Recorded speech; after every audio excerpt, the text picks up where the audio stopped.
Welcome to the Great Detectives of Old Time Radio from Boise, Idaho. This is your host, Adam Graham. If you have a comment, email it to me, box13@greatdetectives.net.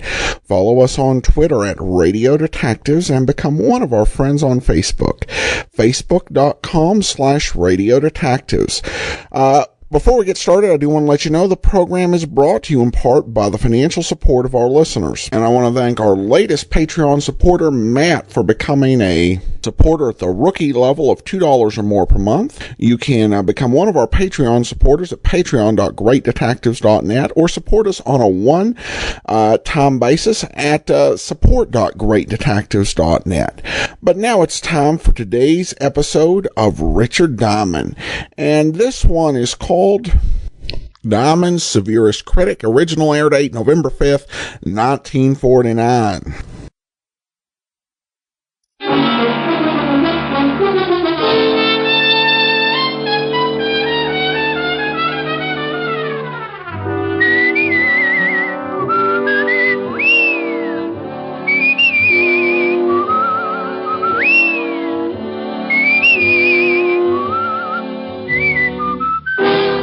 Here's Dick Powell as Richard Diamond, private detective.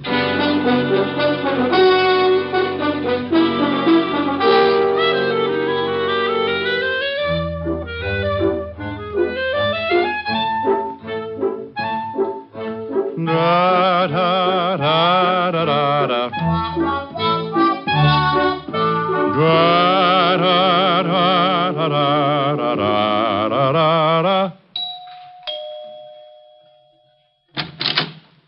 Well, hi, baby. Why, what in the world are you so happy about? Why aren't you at the office?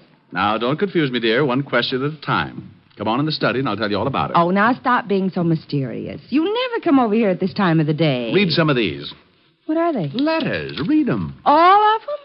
Well, there must be at least half 100. Well, close. 53, and those are only about 1/10 of the pile that's in my office. Oh, Rick, are these... Yeah, the lovely, dear, sweet tenants in that gorgeous building right next to this one. They like your singing. Read a couple. Me, me, me, ho, ho, ho, dee, dee, dee, dee, dee. Dear Mr. Diamond. La, la, la, la. Rick.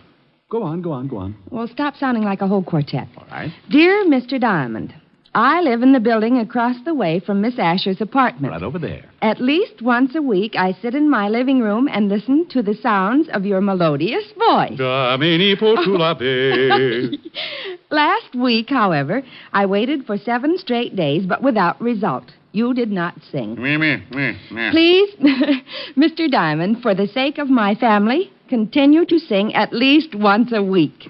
I'm beginning to nag my husband, and yesterday I took the rubber bone away from my French poodle. Everybody shall be exalted. You see, it's getting to be a real problem with me, and if you want to save me the $25 a day, I would have to pay my psychiatrist. Sing. La-ho! Yours expectantly, Mrs. Louise Cartwright. Rick, are they all like this? Well, certainly not. Some of them are really desperate. Now, here's the one I saved out. Read this one if you really want to get a charge. Me. My dearest Mr. Diamond. Go on. I have been listening to your beautiful singing. What? What do you mean, what? What you just read. I've been listening. No, the last part. Your beautiful singing? Yes, I'm in a enchanted evening. Oh, you show off. Go on, finish it now. Finish it. Well, she's been listening to your beautiful singing. Oh, yes. And many times I've seen you going into Miss Asher's apartment, and I think you are as beautiful as your voice. Oh. What? Now, you said that. Turn off the steam and read the last part. I wouldn't miss it. Last week, I waited and waited, but you didn't sing. Everybody shall be exalted. I know you were in Miss Asher's apartment, and you certainly had the chance. If Miss Asher is the one that won't let you sing, come over to my apartment. I have a piano, and I just love it. 977 Park, apartment 303. Signed, your most ardent fan, Helen. Mademoiselle from Armentier Pile. Rick, what are you doing? Opening a window. Don't you think it's a little stuffy in here? The air conditioning's on. Rick, now stay away from that piano. No, I knew it. Ellen's right. You really don't want me to sing. At 11 o'clock in the morning? No. I want you to sing tonight when it's more romantic. Oh, shame on you. Me? Yes, you. You want to deprive those poor, discouraged people of a little honest, simple pleasure? You want that woman to take her dog's bone away again? You idiot. Oh, no telling what'll happen. Those people might not leave their apartments for days. It'll get to be like a prison camp. Think of it. No food. They won't leave the building even to go out and get an orange or a lime or something. And you know what? What? Scurvy. Oh. They'll be dying like flies. Well, go on. What's the matter? Dying like flies. I wonder who thought up that bright little simile. I've got a big green fly in my office. It's so tough he carries a man-swatter. Oh. Well, you think it's funny, do you? Think what'll happen if those poor people stay in that building, withering up with scurvy, you fiend. I know it. Yes. It's just that, well, I don't want to share your tonsils with anyone. I'm selfish. Me. You're more than that. You're antisocial. All right. You mean? Yes. Sing. Stout fellow. 101 pounds of fun. That's my little honey bun. Rick. Yes? Did you hear something? Oh, I think so. Try it again. All right. 101 pounds of fun. That's... Rick. Yes? I heard it. That's that grouch. Rick, Yes. there's an enemy in the camp. Well, what do we do? We can't just let those people die over there. Sing him. You mean? Yes. Sing. It's your duty. You're right. It's no longer a matter of personal pride. I must defeat the grouch at all cost. For those 1,000 starving tenants. 1,000? Big rooms. Stand back. Good luck.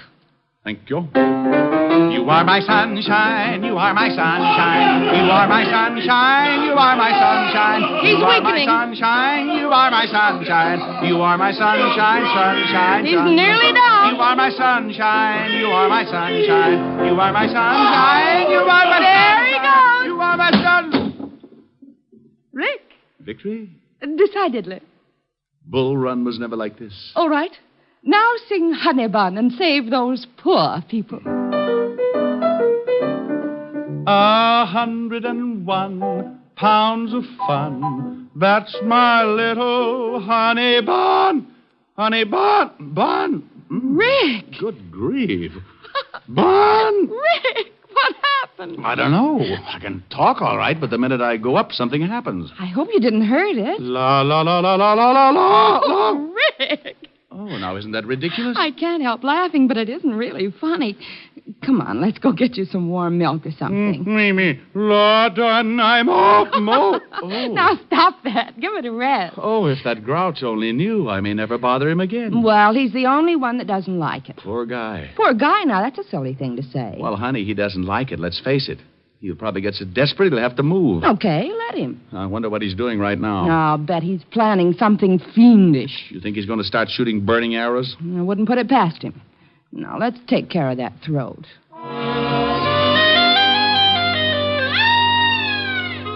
Well, sometimes silly things like that happen. I come on like a big baritone and lose my voice. Helen has to feed me hot lemon juice and honey for about 3 hours, and the grouch across the way in the next apartment starts thinking up the 10 best ways to eliminate Diamond. Think I'm kidding? Well, let me tell you.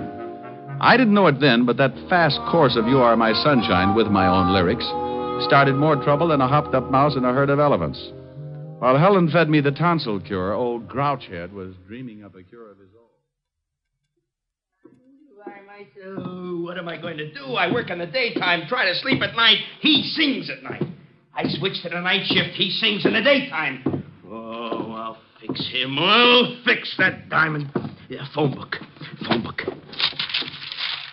Detectives. Private detail. Ah, look at that. Richard Diamond, private detective. Full-page ad. Wouldn't you know it? Yeah, look at that slogan. Whoever you are, whatever you do, if you're too dead to walk, we'll come to you. Ugh. Must be other detectives in here. Oh, here's one. Pat Kosak. You are my sunshine, huh? Oh, Diamond, I'll fix you. I'll fix you good. Yeah. Is this Pat Kosak? Yeah, for employment. Haven't I heard of you before? I doubt it. Probably that shamus in Frisco. He's always stealing my stuff. Well, my name is Ernest Lumpkin. Happy Halloween, Mr. Pumpkin. No. Lumpkin. Okay. What can I do for you? Well, I've got a problem. It concerns another person in your line of work. You mean another shamus? Yes, he sings. You mean Diamond? Oh, is he a friend of yours? A competitor isn't a friend. Diamond gets more clients than anyone in the business, so he isn't even a competitor. He's a capitalist. He can advertise. People go to him instead of me. I hate him. Oh, Mr. Koslak, you're not alone. The name's Kosak, Mr. Dumpkin. Lumpkin. Lumpkin Dumpkin. You want to hire me? But you don't even know what I want you to do. Can you pay me $50 a day? If you can do the job in one day. For $50, I'll steal a Chrysler building and bring it over to you on a motor scooter. What's your address? 977 Park Avenue. And hurry.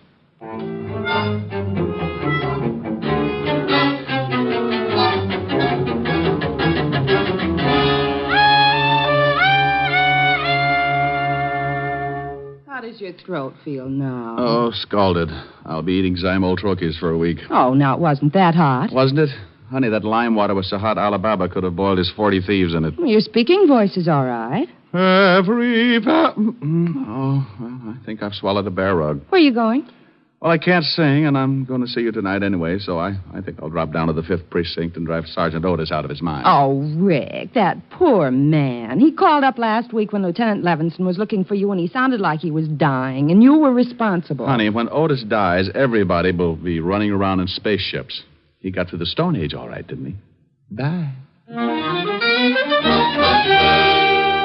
I left Helen, headed for the 5th Precinct Police Station. It was one of those good afternoons. The sun was leaning on 3 o'clock, and now and then a cool breeze would sail through my sinus and pump my lungs full of that easy, good-to-be-walking-around feeling. I had just about everything. Good job, good girl, and a 4-0 report from my insurance company.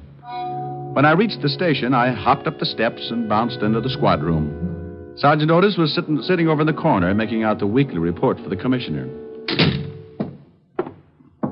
Hello, Otis. Oh. What do you want, Shamus? Well, really nothing. I just came by to see if I could borrow one of your shoes. I'm going sailing. Oh, that's very funny. You know, someday, Gumshoe, you're going to run out of gags. Then what are you going to do? Well, I could set you on fire. That's sure to be a good chuckle. Oh, yeah? Lieutenant in? Yeah. Otis, you want to know how to catch a crook? How, wise guy? Eat a lot of spaghetti. Oh? How can I catch a crook that way? Just open that big mouth and say, oh, yeah. You'll lasso him. Hello, Lieutenant Levinson. Lieutenant Levinson? Well, how do you do, Mr. Diamond? Now, what's with the formal routine? Oh, I can't help it. Every time I leave Otis, I feel like I've just stepped out of a gorilla cage. Oh, why don't you leave that poor guy alone, Rick? Oh, he's used to it. If I started treating him like a human being, he'd get so confused he'd probably cut off his tail. Think what would happen, Walt, when he wanted to go to sleep at night. No more hanging upside down. Oh, brother. What's on your mind? Oh, just thought I'd stop by and chew the fat. Well, go ahead. I already did. Chewed a whole pound right off Otis. Walt, are you sure he's a mammal? Now, you listen to me. Otis is a nice fella for a hammerhead. He can't help it, so stop tearing him down and tell me what you really want. Walt, I'm surprised at you. I just wanted to stop by and say hello. Hello. Where's the body? Now, look, there's no body, just a nice chat, that's all. Okay, but I warn you, I won't stand for any routines. And if you're mixed up in something and I have to find out the hard way, so help me, I'll put you away so far they'll have to pipe air into you. Walt, you do. Do what? Love me. Oh. Would you like to wear my Sig Alf pin? Rick, for Pete's sake, what's the matter with you? You've been growing poppies in your office? Wait a minute. Yeah, what is it, Otis? Miss Asher on the phone for Diamond. Okay. Phone for you, Rick. Helen. Oh, thanks. 5th Precinct. Remember our motto. A corpse in the morgue is worth 2 in your basement. Oh, no. It's true, Walt. It's true. Oh, I bet Walt just jumped out of the window. No, honey, there's a caste system around here. When Walt feels like jumping out of a window, he throws Otis out first to see if it hurts. Ouch. How are you, baby? Hi. Rick, Mr. Jones called and said it was very important that he see you at once. Said it was a matter of life and death. Jones? First name John? Well, he didn't say. He just gave me an address and asked you to come over immediately. 137 River Street. He called me at your apartment? Uh-huh. Hey, I never thought of that. How'd he get the number? No telling. Well, I'll go on over. Maybe he'll turn out to be a good client. Call you later, baby. How's your throat? Oh, la done, I'm all... Goodbye, Rick. Hey, you really sound terrible. I'll see you later, Walt. Huh? Oh, thanks for the brilliant conversation, Sporty. Walt, just because I didn't have a corpse hidden out someplace, you get mad. All right, see if I care. Oh, now, wait a minute. No, I understand. Well, you can just get someone else to play jacks with. I'll send you Sam Spade. Now, Rick. Oh. Otis, Yeah, Lieutenant. why haven't you got that report in here? I've been eating spaghetti. Spaghetti? Yeah, and that Diamond's a liar. I can't lasso nothing. Maybe you have to be a cowboy.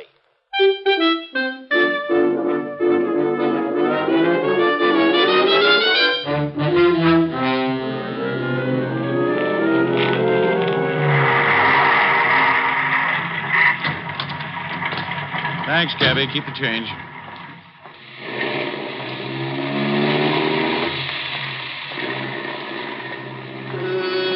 "137 River Street," the address Helen had given me over the phone, was an old deserted warehouse. Now, I want to stop right here and say I admit it was pretty stupid to wander into an empty warehouse like that. But I figured that this Jones guy must be in some kind of trouble to leave a message like that with Helen. The place was as empty as a fairground in the winter. I put my hand on my .38 and kept moving toward the back of the building. Then I saw a door. A sign on it said, "John Jones. Enter." And wouldn't you know it, I did. Hey, what's going on? Where am I? Let me out of here! Come on, Mr. Lumpkin, let's get out of here. Let me out of here! But I don't understand. He's liable to stay in there forever. I don't want him to stop singing like that. Somebody will come along, I promise you that. I just want him to stay in there for half an hour, that's all. And now, wait a minute. I want to know just what this is all about. You want him to lose his voice, don't you? Oh, I love it. Well, when he went through that door, he started losing it. How? What's behind that door? An ice box. Come on, Mr. Grumpkin.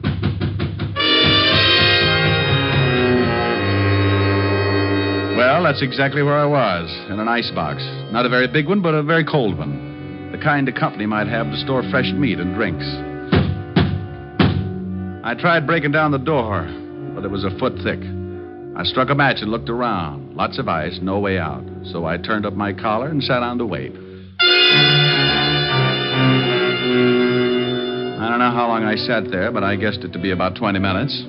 I could tell because my feet had frozen up about 20 minutes worth.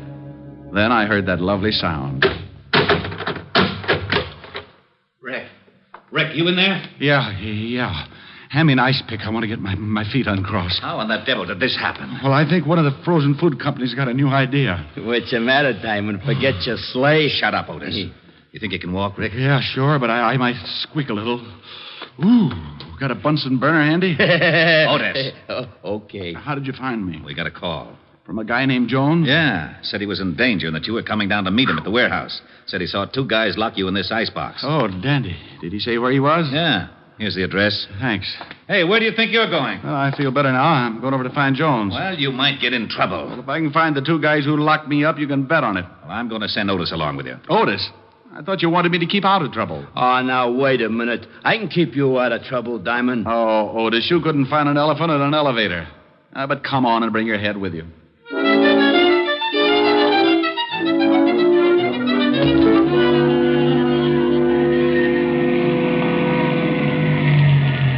This is the address where that Jones guy said he'd meet you. I'm Mandelbaum, Swedish massage. This guy really picks out some great places to hide out. Come on, Otis. Feet first, or the rest of you'll never get out of the car. Oh. Hey, Diamond. You think while you're talking with this guy Jones, I might get me a rub down? Otis, to rub that stomach of yours, it would take a gallon of baby oil and an octopus to get anywhere.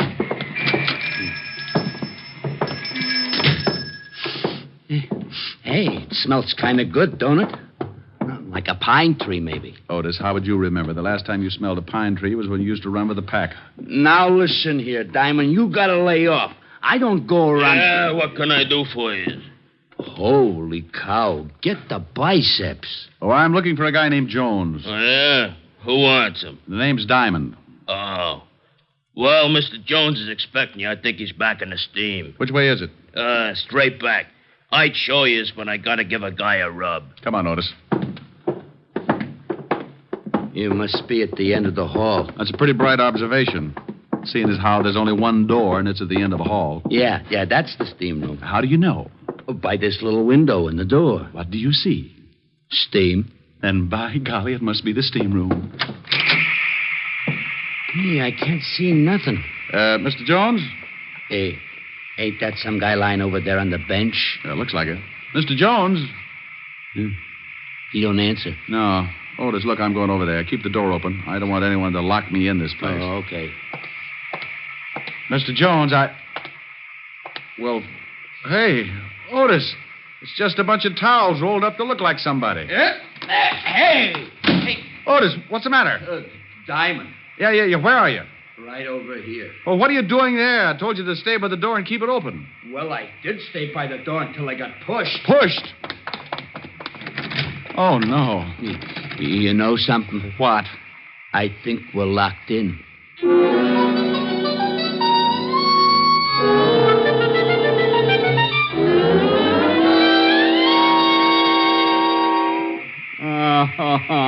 Oh, shut up, Otis. But I don't feel so good. What are we going to do? Oh, why don't you be happy? It's the only chance you'll ever get to sweat off some of that blubber. Yeah, you want I should look like one of them atrocity pictures? Otis, you could lose 300 pounds and still weigh in with King Kong. Yeah, there's no time to get nasty. Well, relax. Read a magazine or something. What do you mean? Just what I said. Read a magazine. Isn't that one right over there? Yeah. Oh, for Pete's sake. How can I read this thing, Shamus? The pages is all stuck together. You couldn't read the first line of an eye chart anyway.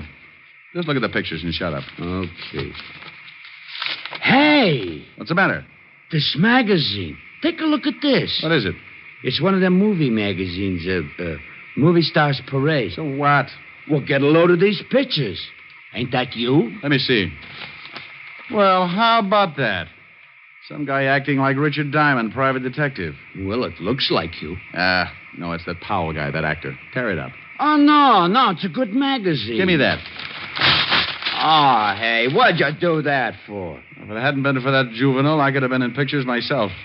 Now try kicking in that little window again. It's no use. That glass must be bulletproof. Oh, swell. First an icebox and now a steam bath. I'm going to start thinking I'm in California. Well, don't just sit there sweating. Do something. My uniform's shrinking. Well, maybe now it'll match your head. I just can't figure this. If someone wants to get rid of me, why did they do it the old-fashioned way? Oh, don't say that. Oh, how long do you think we've been in here? I don't know. Hey, Diamond. Yeah? My socks just disappeared. Well, go kick on the door again. It's your turn. I don't think I can make it. We've been in here for days. Hey, look at your watch. It's all steamed up. I can't tell. You think there'll be anything left? Just your shoes, Otis. It'll take a blast furnace to get rid of those. Oh, wait a minute. What's the matter? I thought I heard somebody outside. Yeah? Hey, help! Help! Shut up. Yeah. Hey, what's going on in here? Who closed the bolt on the door? We're saved? Would you mind helping us out, old man? We seem to be a little limp. Hey, where's Mr. Jones? Hey, what are you doing in here with your clothes on? Trying to get him steam cleaned. Oh, fresh air. Now, would you two guys mind telling me what this is all about? Maybe you better tell us, Buster. I don't know what you mean. Who locked the door on us? How do I know?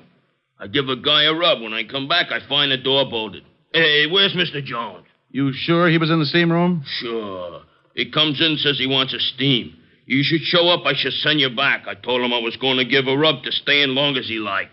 Did he ask you how long the rub would be? Yeah. Matter of fact, he did. I said it'd be about half hour. I don't get it. He wanted me in that steam room for just a half an hour. He wanted me in that icebox for about the same time. What's with this? Diamond, look at this uniform.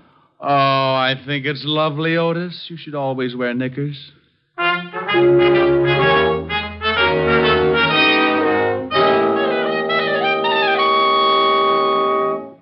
Rick, this is stupid. Didn't the guy at the steamroom tell you what this Jones guy looked like? Well, from the description, could have been anyone. Look, I'm just as mixed up as you are. Well, we'll keep after it. Just don't worry, that's all. Hey, Diamond. Miss Asher just called and I told her what's been happening. You mean you know? No, but I told her anyway. She said you should come right over because she had dinner for you. She wanted to take care of you. Isn't he lovely, Walt? Think what that head is going to look like in a bottle. Oh. Now you got him sore. It's going to be horrible around here. Well, isn't it always? Now, I'm going on over to Helen's. Keep after that Jones guy and let me know if you run across anything.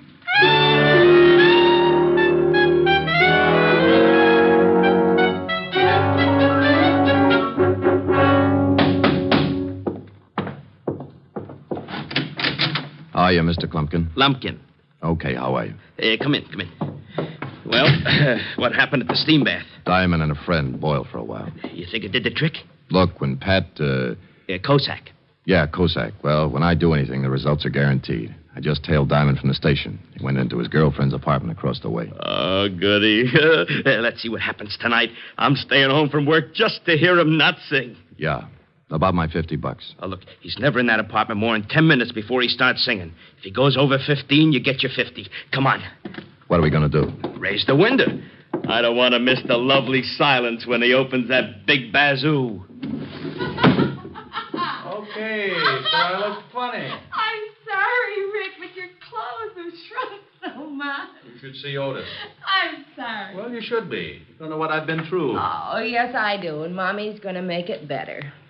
Here's a nice drink. I don't want a nice drink. Oh, it's strong enough. Well, put it in a dirty glass. You just drink it. Okay. Oh, wow, my throat. Ha! You hear something? No, why? Nothing. Your throat's still pretty bad. Don't know. Me. Oh, hey, it's pretty good. That sounds great. Oh, no! Now, I heard something then. Yeah, so did I. It's that grouchy again. Give it to him. Oh, you bet. I feel mean. 101 pounds of fun. That's my little honey bun. Get a load of honey bun tonight. I'm speaking of my sweetie pie, only 60 inches high. Every inch is packed with dynamite. Her hair is blonde and curly. Her curls are hurly-burly. Her lips are pips. I call her hips twirly and whirly. She's my baby. I'm her pap. I'm her booby. She's my trap. I am caught and I don't want to run 'cause I'm having so much fun with honey bun.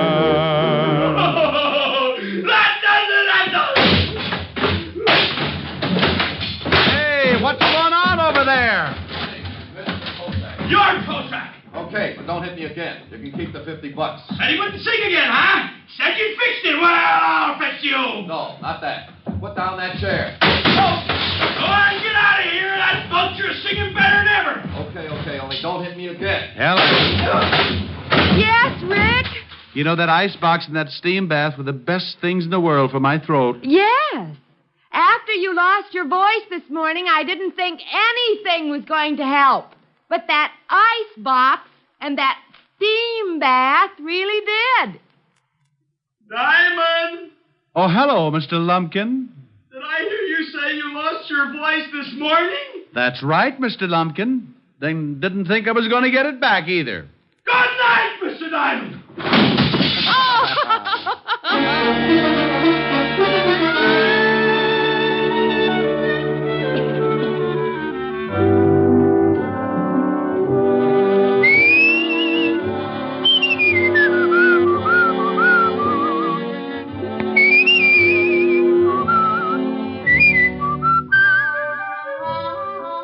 You have just heard Richard Diamond, Private Detective, starring Dick Powell. Helen was played by Virginia Gregg, Lieutenant Levinson by Ed Begley. Also in our cast were Wilms Herbert, Jack Crucian, and Stephen Dunn. Music was under the direction of Frank Worth. Richard Diamond is written and directed by Blake Edwards. Dick Powell soon will be seen in the screen version of the best-selling novel, Mrs. Mike. Now, this is Eddie King inviting you to be with us again at this same time next week when we will again bring you Dick Powell as Richard Diamond, private detective.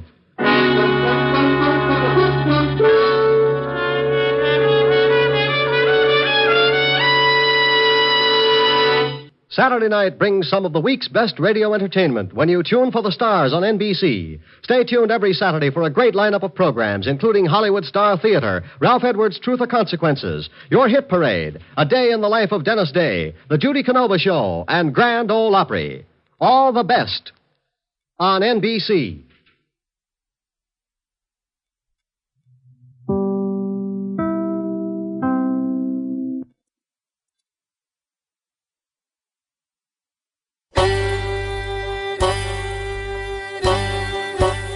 Hi, this is Andrew from OTRWesterns.com. I wanted to invite you to come take a look at our site.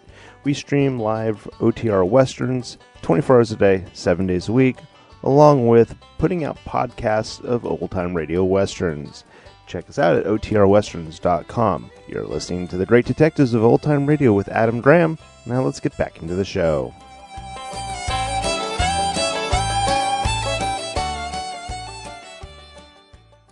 Welcome back. Well, this is an episode of Richard Diamond that absolutely lets loose with the comedy.